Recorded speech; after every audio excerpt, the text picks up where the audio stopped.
Now, where Feedly becomes extremely interesting is in this set of features here, where you can actually archive the article in Instapaper or Pocket, which are bookmarking apps that we were going to discuss in a bit.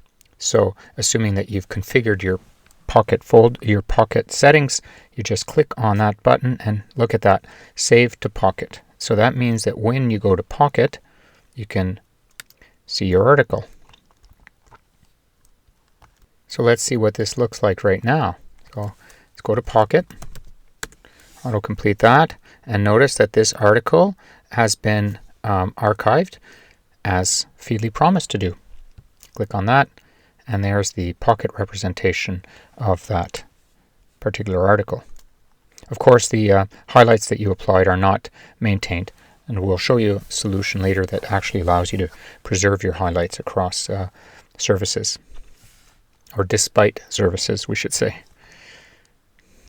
Now let's go back to Feedly here. I've gone back to this list, and actually the articles that we've read so far are no longer available. Why is that? Well, that depends on your settings, but you can have your articles disappear after you have read them. If you want to change that, then go into your account settings.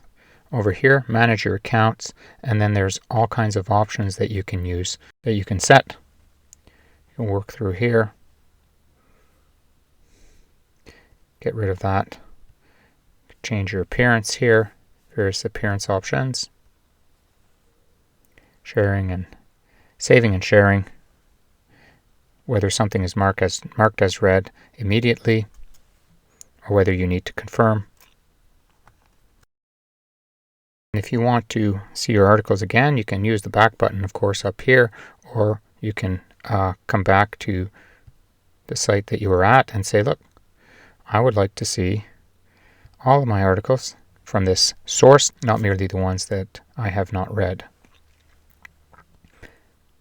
Now here's a very cool feature. Suppose that you wanted to search for content that is only in the sources, the RSS sources that you like to read from. It would be very hard to design a search query in Google or Bing to do this, but using Feedly, you can easily search for, say, in this case, AISB, which is a conference name that occurs in only the sources that I'm reading. You want to check out what you've saved for reading later, okay, to streamline your reading workflow, so you can then skim sources, and when you see something that you want to potentially read later, then you click, you save it for later, as I showed you earlier, and you can see the list here, so this can be used in your review phase. And you know, this is actually a good way not to read stuff, so you postpone things to be read later, and then perhaps you'll just not read them.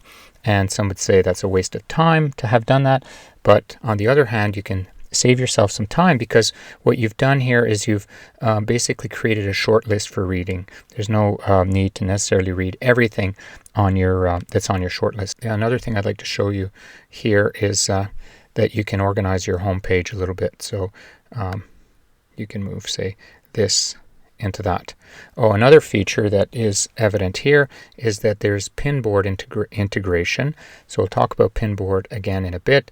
And what this means is that you can use Feedly to actually get a listing of your Pinboard articles. Pinboard being basically a bookmarking tool, so you can see some of your bookmarks within Feedly itself. So what that means is there's a two-way interaction here.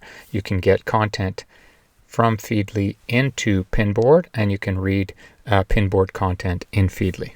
But what you can do here, as far as I know, is actually read your Pocket sources, which is another bookmarking tool. But that's okay, because we'll see below how with ReadKit you can read your news sources from Feedly and your Pinboard and your Pocket bookmarks.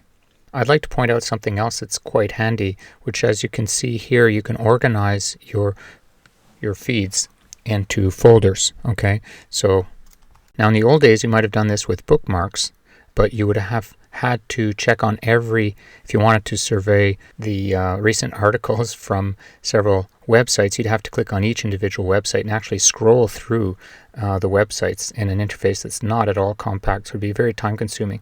With the amount of information that's available today, that simply isn't feasible. Here what you can do is you click on a category and you get all of the articles the recent articles, that is, from these RSS feeds interleaved. And that is why this is called an RSS feed aggregator, because it is dynamically aggregating all of these feeds. If you want to boost your productivity, actually what you would do here is you would not show the magazine style. You just show the title only. Why? Because pictures are designed to draw your attention. It might be that there's a beautiful person of the sex that you prefer there, and that could draw your attention, or some fancy image. But really, if you're concerned about your time, you just want to see the titles. Okay, so much less distraction that way.